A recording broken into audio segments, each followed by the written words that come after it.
नमस्कार छात्रों, मैं सुनील आचार्य एक कैंपस में आपका स्वागत करता हूं। आज का हमारा मुख्य टॉपिक है संधि, जो एग्जाम की दृष्टि से बहुत ही महत्वपूर्ण है। तो देखिए, संधि को आप हिंदी में व संस्कृत में दोनों सब्जेक्टों में आज से लेकर पढ़ते आ रहे हो, परंतु यह टॉपिक इतना सिंपल टॉपिक होने के बावजूद आप बार बार पढ़ने पर भी इसमें कहीं ना कहीं आप छोटी से छोटी गलती को कर बैठते हैं। उसका रीज़न यह है कि आप जो वर्ण विचार होते हैं, आपको वर्णों का ही पता नहीं होता, इसलिए आप वहाँ गलती करते हो।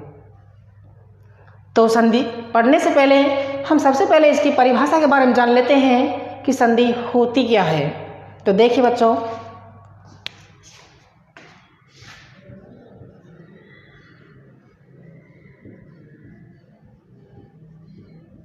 परे सन्निकर्ष संहिता।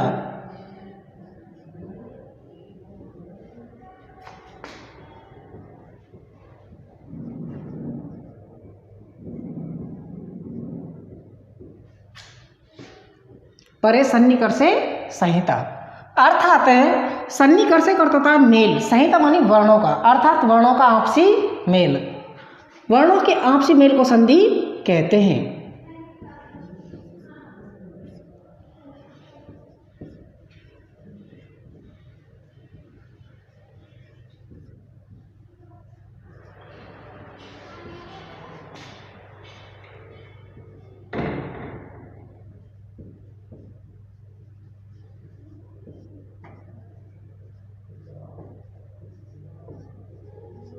वर्णों के आपसी मेल को संधि कहते हैं, या फिर कह सकते हैं हम द्विवर्णों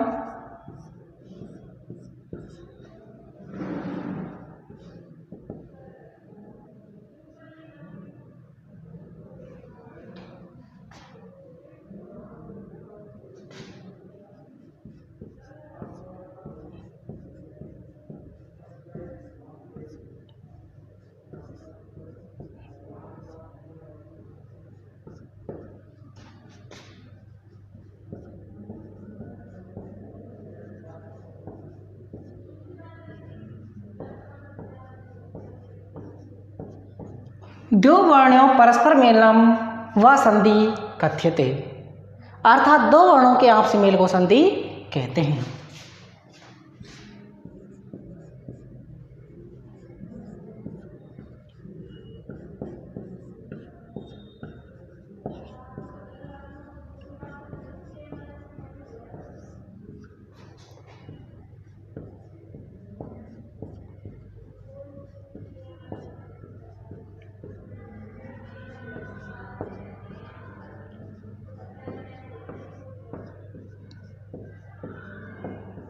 दो वर्णों के आपसी मेल को या एक दूसरे के जुड़ने को संधि कहते हैं। संधि सामान्यतः त्रिधा प्रकार भवन्ति, संधि सामान्यतः तीन प्रकार की होती हैं।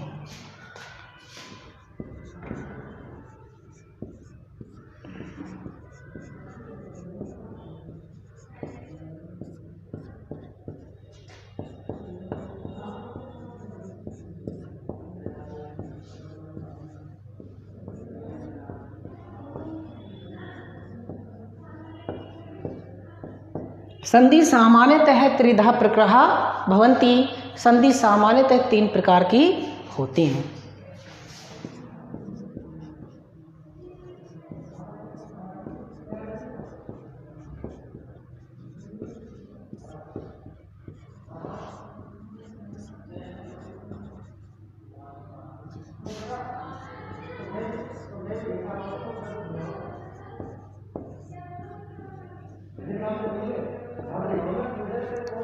तो देखिए, सबसे पहली आती है अपनी असंधि।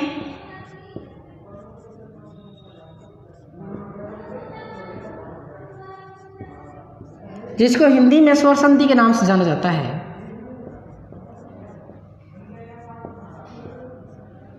नंबर दूसरी होती है हल संधि।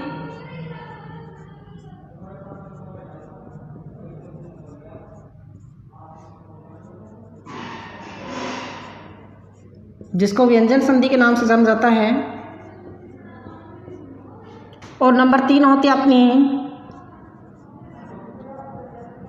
विसर्ग संधि, जिसको विसर्ग के नाम से ही जाना जाता है। तो एक बार फिर से देखिए, परे सन्निकर से संहिता, परे सन्निकर से संहिता अर्थात वर्णों के मेल को या वर्णों के आपसी मेल को संधि कहते हैं। सेकंड परिभाषा मैंने यहाँ लिखी है कि द्यो वर्णों परस्पर मेलनम व बहुति तस्य संधि कथ्यते, अर्थात दो वर्णों के परस्पर मेल को या दो वर्णों के स्तर पर होने वाले परिवर्तन को हम संधि कहते हैं। संधि सामान्यतः त्रिधा प्रकार भवन्ति, संधि सामान्यतः 3 प्रकार की होती है। सबसे प्रथम में आती है अपनी असंधि, जिसको हम हिंदी में स्वर संधि के नाम से जानते हैं। नंबर दूसरी होती है हल संधि, जिसको हम हिंदी में व्यंजन संधि के नाम से जानते हैं। और नंबर जो 3 होती है विसर्ग संधि, जिसको विसर्ग संधि के नाम से ही जाना जाता है। ये तो हुई अपना सामान्य परिचय। उसके बाद हम देखते हैं कि असंधि होती क्या है, तो इसके बारे में आज हम अध्ययन कर रहे हैं।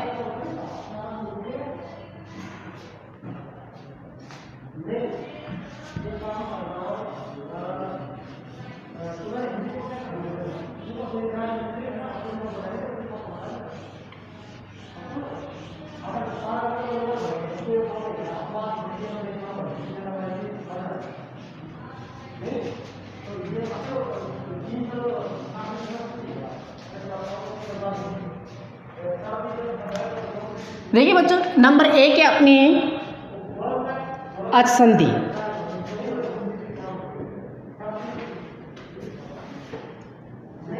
जिसको हम कहते हैं स्वर संधि।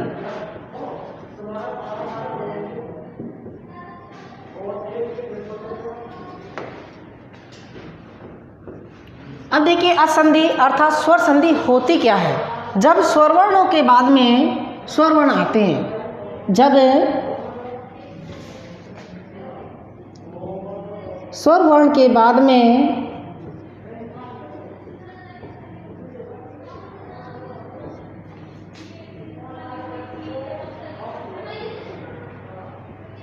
स्वर वर्ण आता है,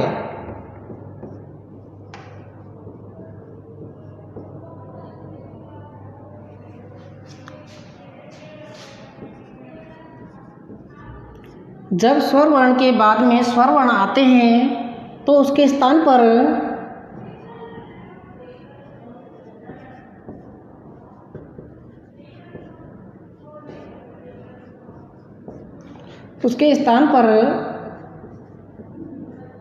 होने वाले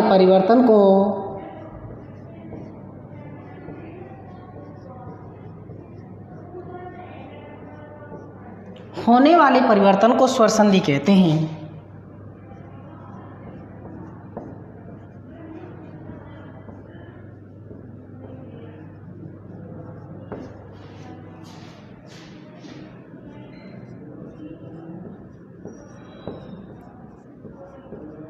देखिए अच संधि एक बार फिर से देखिए, स्वर संधि की परिभाषा। जब स्वर वर्णों के बाद में स्वर वर्ण आते हैं, जब स्वर वर्ण के बाद में स्वर वर्ण आते हैं तो उनके स्थान पर होने वाले परिवर्तन को हम स्वर संधि कहते हैं।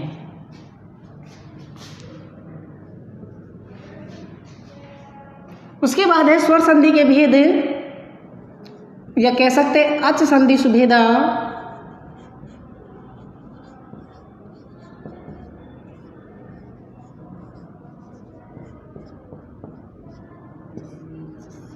अर्थात स्वर संधि के भेद। सबसे पहला होता है अपना दीर्घ संधि।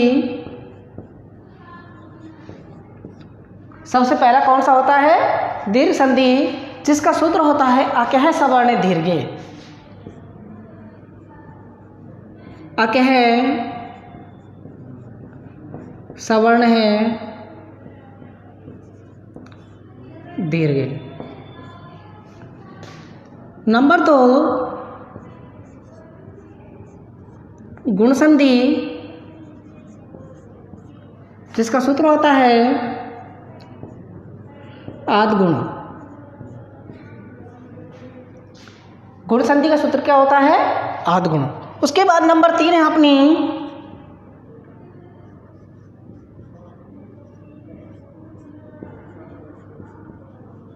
वृद्धि संधि जिसका सूत्र होता है वृद्धि रेची।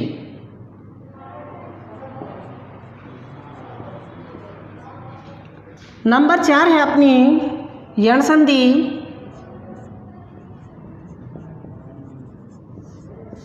जिसका सूत्र होता है आद गुण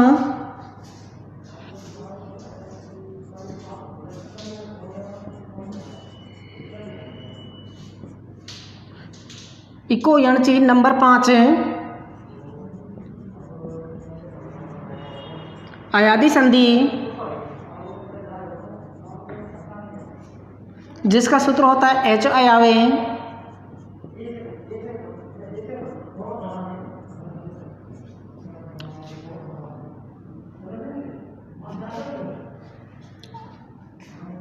ठीक है, एक बार फिर से देखिए। सर्वप्रथम अपने पास में दीर्घ संधि जिसका सूत्र होता है अके सवर्ण दीर्घ। नंबर दूसरी होती है गुण संधि जिसका सूत्र होता है आद गुण। नंबर 3 होती है अपने पास में वृद्धि संधि जिसका सूत्र होता है वृद्धि रेची। नंबर 4 होती है यण संधि जिसका सूत्र होता है इको यणची। नंबर 5 है अयादी संधि जिसका सूत्र होता है एचो अयावे। उसके बाद में नंबर 6 है अपने पास में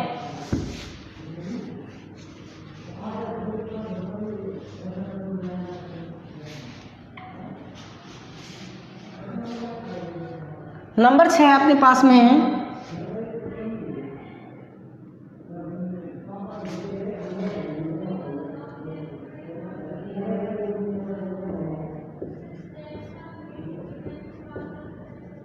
परूप संधि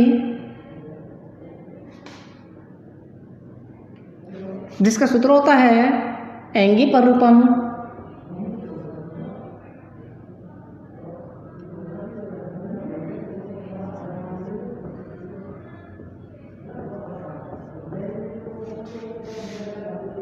नंबर 7 पूर्व रूप संधि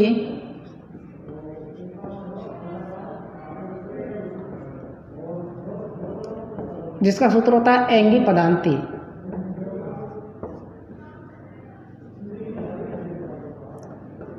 ठीक, एक बार फिर से देखिए। दीर्घ संधि जिसका सूत्र होता है अके सवर्ण दीर्घ। नंबर 2 गुण संधि जिसका सूत्र होता है आद गुण। नंबर 3 होती है अपने पास में वृद्धि संधि जिसका सूत्र होता है वृद्धि रेची। नंबर 4 यण संधि जिसका सूत्र हम देते हैं इको यणची। नंबर 5 होती है अयादी संधि जिसका सूत्र होता है एचो अयावे। नंबर 6 होती है पररूप संधि जिसका सूत्र होता है एंगी पररूपम। और नेक्स्ट अपने 7वें नंबर होती है पूर्व रूप संधि जिसका सूत्र होता है एंगी पदांती। तो उसके बाद में हम अध्ययन करते हैं आज दीर्घ संधि का।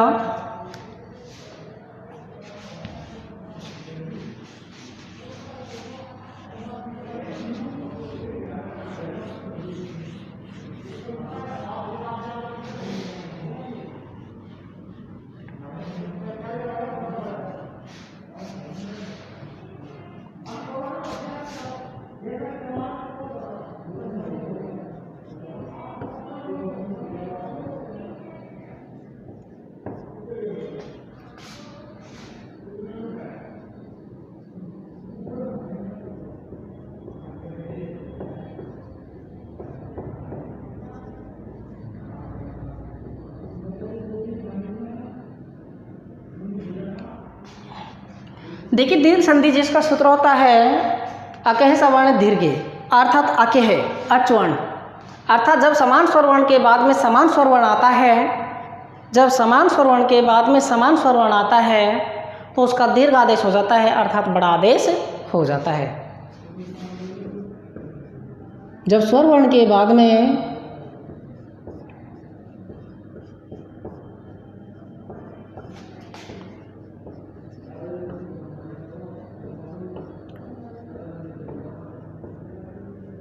समान स्वरवर्ण आता है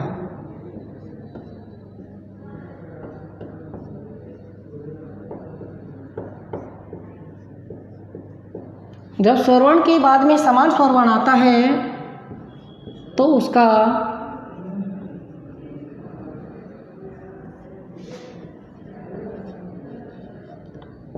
दीर्घ आदेश हो जाता है।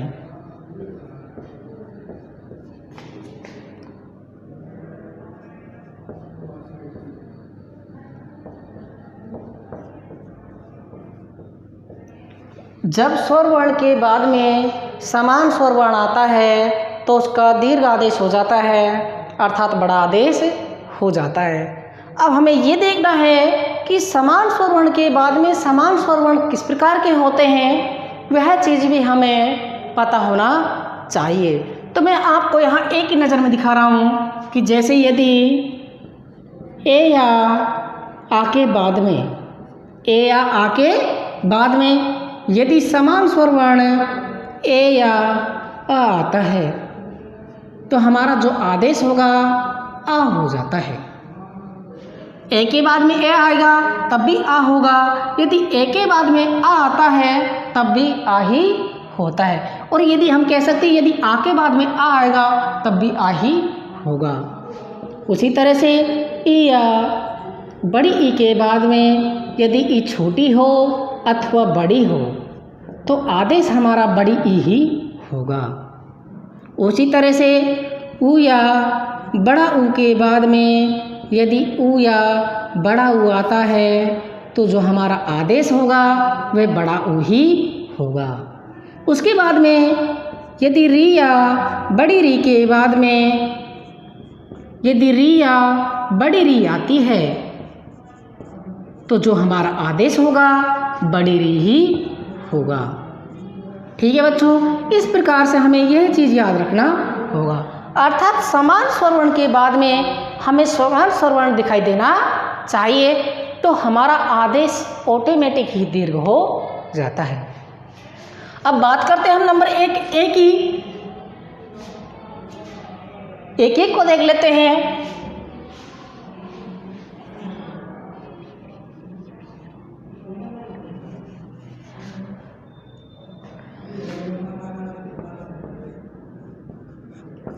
दैत्य प्लस अरी,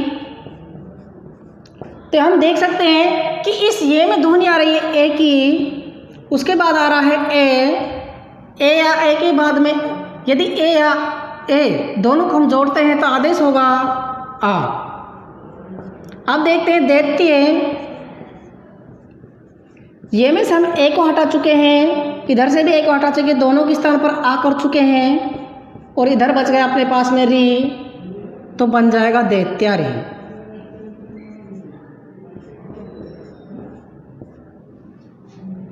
उसी तरह से हिम प्लस आल्य बन जाएगा हिमालय।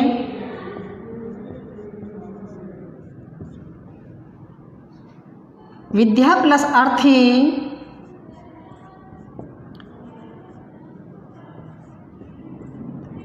बनेगा विद्यार्थी।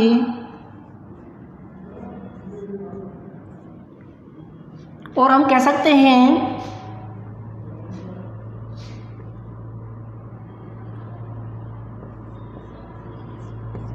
राम प्लस अवतार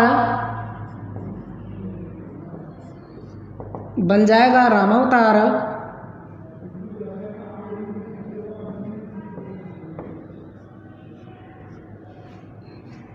उसके बाद में हम और ले सकते हैं एग्जाम्पल,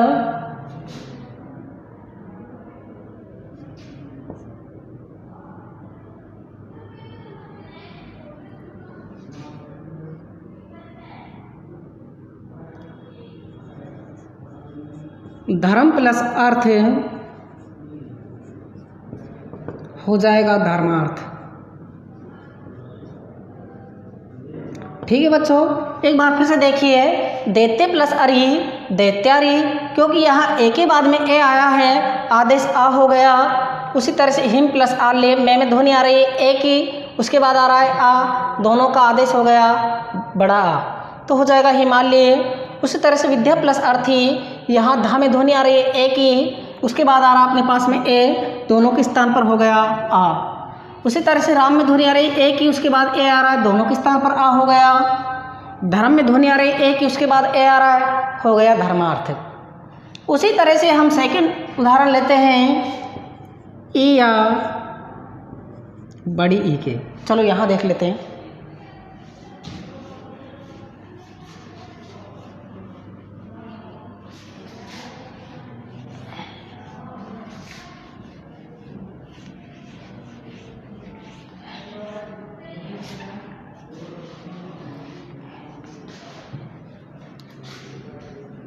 ई या बड़ी ई प्लस ई या बड़ी ई आदेश बड़ा ई, अर्थात ई या ई के बाद में ई हो, ई प्लस ई बड़ी ई के बाद में छोटी ई होगी तब भी बड़ी ई होगा, यदि बड़ी ई के बाद में बड़ी ई होगा तब भी बड़ी ई ही होगा। तो देखिए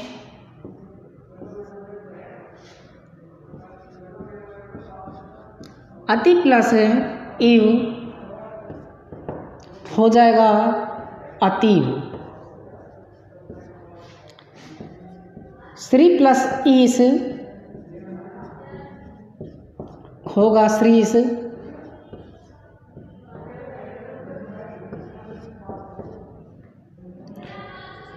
कवि प्लस इंद्र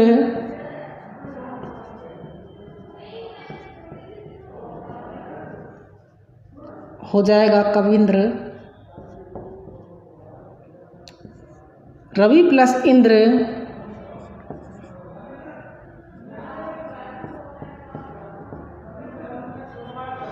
हो जाएगा रविंद्र। और कह सकते हैं इति प्लस इत्र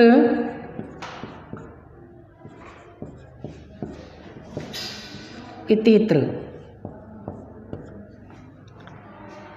ठीक है, इस प्रकार से देखिए यहाँ पर ए में ध्वनि आ रही थी छोटी ई की, उसके बाद भी छोटी ई आ रही थी, तो दोनों के स्थान पर हमने आदेश किया क्या है, बड़ी ई की है। उसी तरह से श्री में ध्वनि आ रही बड़ी ई की, उसके बाद भी बड़ी ई आ रहा है, तो आदेश हमने यहाँ बड़ी ई ही किया है। तो उसके बाद हम देखते हैं कि ऊ या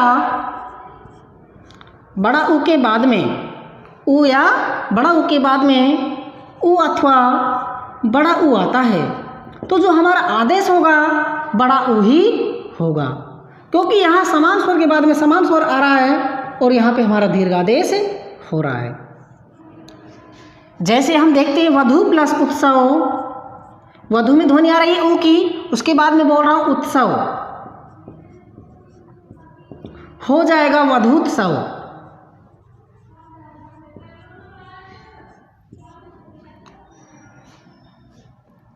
जैसे मैं कह सकता हूं कि लघु प्लस ऊर्मी,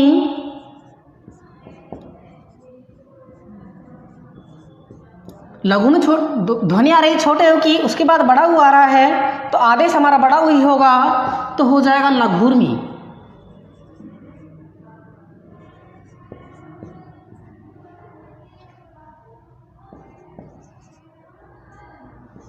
सु प्लस उक्ति, आप देखिए सु में वही ध्वनि छोटे ऊ की आ रही है, उसके बाद भी छोटा ऊ आ रहा है, तो बड़ा ऊ हो जाएगा, बन जाएगा सुक्ति।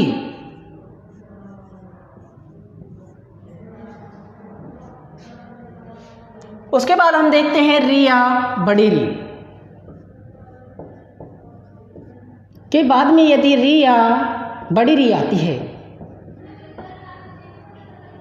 रिया बड़ी री के बाद में यदि रिया बड़ी री आती है, तो जो हमारा आदेश होता है वह दीर्घ हो जाता है, अर्थात बड़ा हो जाता है, तो यहाँ पर हमारा आदेश बड़ी री हो जाता है। जैसे होत्री प्लस रीकार, तो यहाँ ध्वनि आ रही है री की, उसके बाद आ रहा है री, और दोनों के स्थान पर आदेश हो जाएगा बड़ी री। अब देखिए हो, यहाँ त्रि में से री हटा चुके थे, आधा बचा, और इधर से भी री हटा चुके, तो दोनों के स्थान पर बड़ी री बन गया। उसके बाद हमारे पास बच गया कार। अब इनको हम मिला देंगे, हो ते में री बड़ी मिला दिया तो बन जाएगा बड़ी त्री, बचा कार, तो हो जाएगा होत्रीकार। उसी तरह से मातृ प्लस रीकार, या कह सकते हैं मातृ प्लस ऋणम, हो जाएगा मातृणम।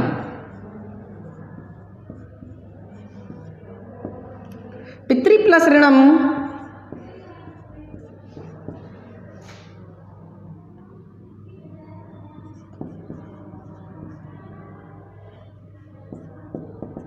हो जाएगा पितृणम।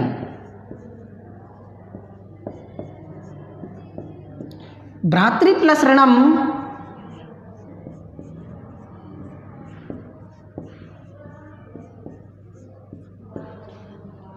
तो हमारा हो जाएगा भ्रातृ नम। तो ठीक है बच्चों, इस प्रकार से हमारी जो स्वर संधि है उसमें बस हमें यही पहचान करनी है कि हमको जहाँ बड़ा वर्ण दिखाई देता है हमें वहीं से उस वर्ण को तोड़ देना चाहिए।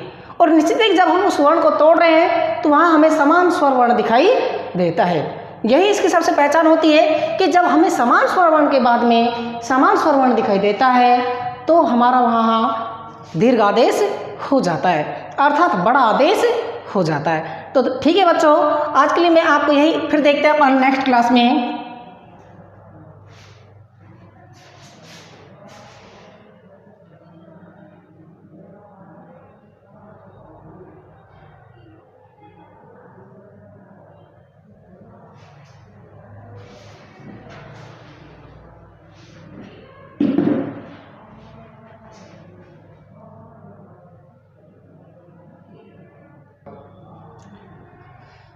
हाँ तो बच्चों, आज हमारा ये है जो दीर्घ संधि थी, इसका जो हमारा टॉपिक है ये समाप्त होता है। उसके बाद में जो अगला भाग होगा वह हमारा होगा गुण संधि का।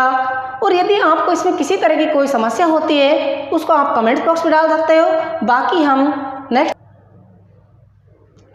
हाँ तो बच्चों, अपने ये जो दीर्घ टॉपिक था, जो दीर्घ संधि है, इसकी हमारी समापन होती है। उसके बाद में हम कल अध्ययन करेंगे गुण संधि का।